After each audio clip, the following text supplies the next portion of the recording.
right, everybody. Finally, hopefully, move your face back a little, Kecia. Kecia, we're doing a Yeah. video now, so sit down. Get still, Okay, girl. I'm down. Okay. I can talk to you like that, right? Because we sisters. Yes. Yes. All right, I girl. So Kecia Ruffin is here. Let me turn off my music. Finally, it's been like over a month, Kecia, that I've been trying to get with you. So finally, we're here, and I'm making a recording for you too. You got to move back. I just see your mouth. Okay. Can you see yourself? Yeah. Okay. This is all new, right? I know. Kyle helped me out a lot. So anyway, welcome everybody. We're finally here. Kecia's here. We did it. Thank you, Adriana. Adriana is your other daughter. Adriana, the teenagers know this stuff. Boy. They know it. Move back a little bit more because I still see. Perfect. Like that? That's good? A little bit more, a little more. I see it. Yes, keep it just like that. Prop it up. There you go. All right. So before we get started, I just want to welcome. This is Miss Kecia Ruffin, and the title of this live chat is Raising a Little Person in a Big World. And I wanted to bring Kecia Ruffin on, one as a friend and a sister, but also as a mother who I've watched done amazing things with her children, especially her daughter, Alexa, who is now, how old is Alexa? 21. Okay. And I wanted to revert it back to the book, The Blended Garden, because there's a part in the book where the dandelion falls asleep and it says, the dandelion slept and slowly transformed, taking flight in the night above the gardener. It soared, and it made me immediately think of your journey raising Alexa. So let's talk about it. There's so much that I saw maybe when she turned like 3, 4. That's when I kind of came into your life, maybe. Yeah. But I was thinking about, I want to ask her about, first of all, the journey of birth. When you first found out that you were, and there's a professional term for it. It's not a little there's a medical term, there's a term that you should not use, which is exactly midget. And I've heard people say that, some knowing that it's not okay, and then some just don't know, right? And some don't know and don't care. So okay, so the medical term is what? Achondroplasia. I Googled it. I could not say it. So I said, I'll let Kecia say it. Move back. I just see the top of your head. Maybe it's my screen. Maybe it'll look different in another format. Okay, there you go. Okay, so say the term again. Achondroplasia. Okay, so you're pregnant. You realize you're about to have a child, and the doctor says to you what? They don't say anything until she's born. So you didn't know? No. I thought you knew because, okay, I had Kyle when I was 38. And the doctor said, we want to give you an amniocentesis and all that because he could be Down syndrome because of your age. And I said, no, I'll just take what I get. I didn't want to risk anything. So what was that like? So I was 32 when I had Alexa. So I wasn't high risk. But she never turned to be able to be born normal. She was a breech birth. Okay. So she had to be a C-section. So when she was born, I went into the recovery room and they came and told me there's something wrong with her. And I was like, no, she looks perfectly normal to me. Bring her to me. And they brought her to me. And I looked at her and she looked fine to me. So they took her back and a doctor came to me once I made it into my room after recovery, a genetic specialist, and said, I ruled out 101 other bone disorders and your daughter was born with the bone disorder. I was like, what? What are you talking about? And she was like, it's called achondroplasia, because she was pretty sure. And I was like, what is that? She was like, that's a form of dwarfism. And I'm like, what? She's like, yeah. So I was like, okay, let me see my baby again. Brought her again. I didn't see no difference. She looked normal to me. So I left the hospital. A month later, we went to a genetic specialist at North Street University in Manhasset. And it was confirmed. It's called achondroplasia. And they told me a whole bunch of things that she would have problems with growing up. Right. So let's talk about that a minute. So it's a complete surprise that you have this child. So now, what's your mind saying as you move forward? Like, how is this child going to be included in Yes. life? Like, what kind of thoughts were going through your mind? I mean, did you? I had a lot of thoughts. First, I was like, how did this happen? So they Mm, explained to me the DNA change. And there's a protein. It gets very technical. And they think maybe because her father was a little older. hmm But they're not sure. Okay. Because I've met other people who had their first child hmm young and was born achondroplasia. So it does not really say that that's the reason why. Okay. So I'm just going along dealing with things, and they telling me a whole lot of things that might be wrong with her, and she might need, when she gets older. So what I did was, I got in touch with early intervention. Okay. Okay. And they helped. So you needed that support. That support was there for you.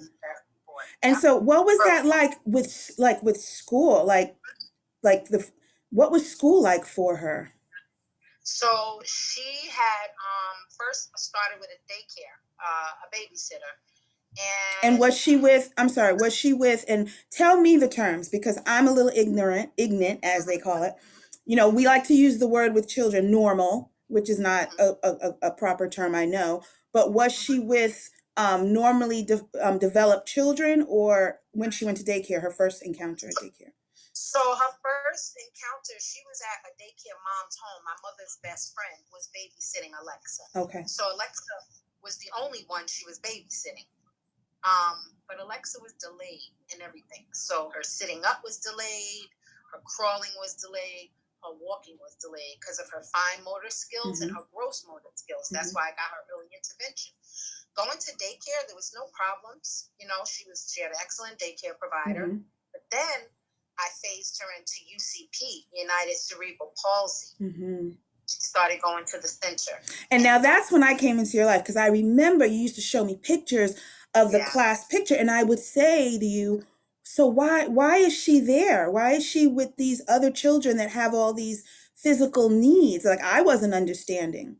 So what? Because they met her needs there. Okay. She got the OT, she got the PT, she got speech there in the facility. Okay.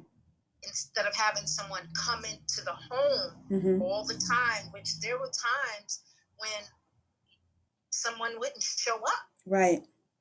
Okay, because when she phased out of UCP at 4, she graduated. I tried to mainstream her into kindergarten. Okay, let's talk about that word mainstreaming, because that's when we blend them into the sorted gardener and try and make them fit into a puzzle piece. So what was that experience like emotionally, just mentally, to know that your child, one, physically looked different, couldn't do a lot, like something as simple as what, I guess, a water fountain. Yes, it was a challenge. So that was a problem. So when it was time to mainstream her into kindergarten, there were a whole lot of issues. Like what? Thank God for her social worker at UCP. She told me about a school, well, I'll get to that, where she wasn't and graduated from. I didn't know this school existed. So when Alexa mainstreamed to kindergarten, they couldn't even get her the right chair she needed to sit in. Wow. Right. So that was a problem. What did you do? I mean, I can't imagine, going to my child's school and saying, wait, you don't even have a chair for her? They finally got something to suit her. Okay. So she can get to the table and she can reach. And so they made accommodations for her. Yes, they did make accommodation for that. But my problem was she was not getting her intervention services. Okay. They were not coming. She was not getting her speech like she should. She was not getting her OT or her PT. Okay. That bothered me a lot. So then you did something new? Yeah. So her social worker from UCP, who mainstreamed her at that school, told me about Henry Viscardi. School for children with abilities, not disabilities.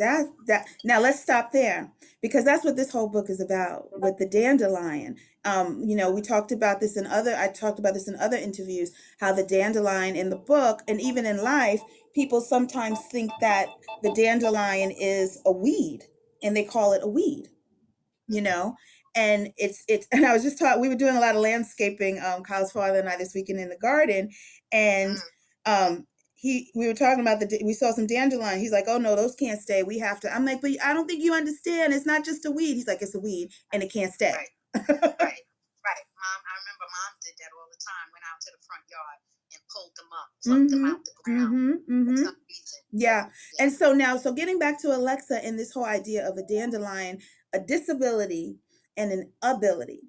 And, in the beginning of the book, it starts out, once upon a time in a colorful garden, a dandelion sat alone and disheartened. So as mothers, we begin to like feel our children as they get older. We feel their sadness. They come home and they say, Mommy, they wouldn't play with it. And we feel horrible. Yes. We want to run up to the school and act a fool, right?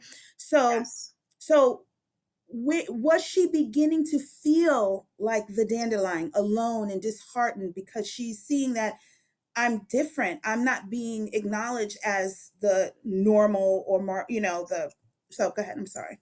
She started noticing at around 5 years old that she was different. Yeah. Wow. By that time, she was in Henry Viscardi school in the kindergarten program. I had to put her name on the list, and they accepted her.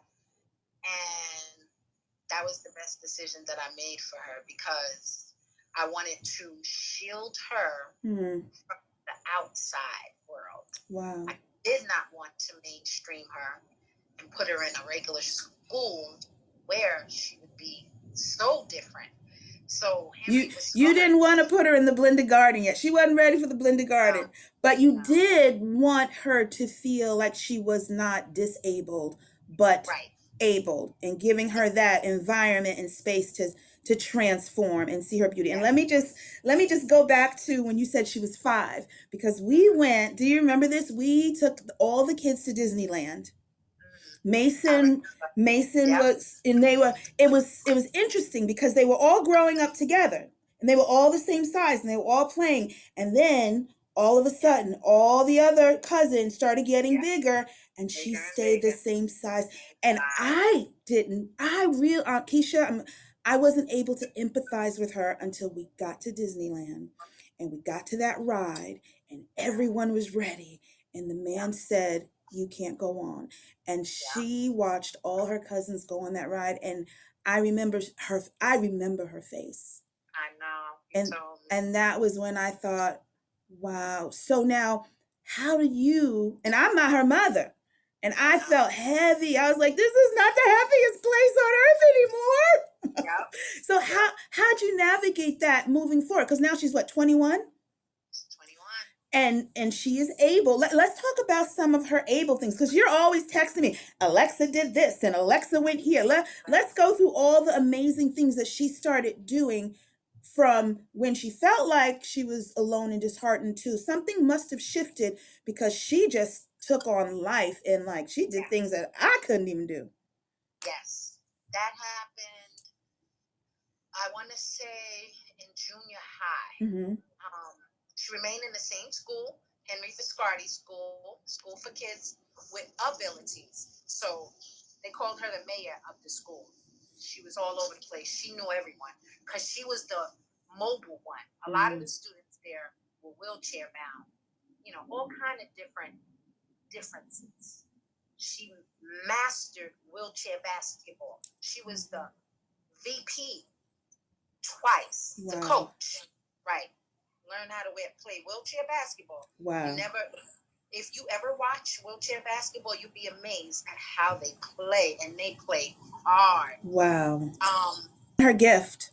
Yeah, and she said, in one of her Can I just stop you? Hold that thought. You said something really powerful. You said she knew she was different, right? Yeah, and I think that's the biggest part of this whole conversation, and even the book, and even for children who are different, whatever they are, whatever difference they have, when you get to that moment when okay, it's a self-awareness. I am different, but I have a gift. I have magic inside of me. I have something Yes. inside of me, and she Yep. tapped into it. Yes. And she knew it was going to be her excelling in school. Mm-hmm. She was going to be the smartest. Mm. Alexa would not settle for a B. Wow. A B plus. Wow. A. Even that was not good enough for her. She would get annoyed if her grades were not A pluses. Mm. So she said that in the essay.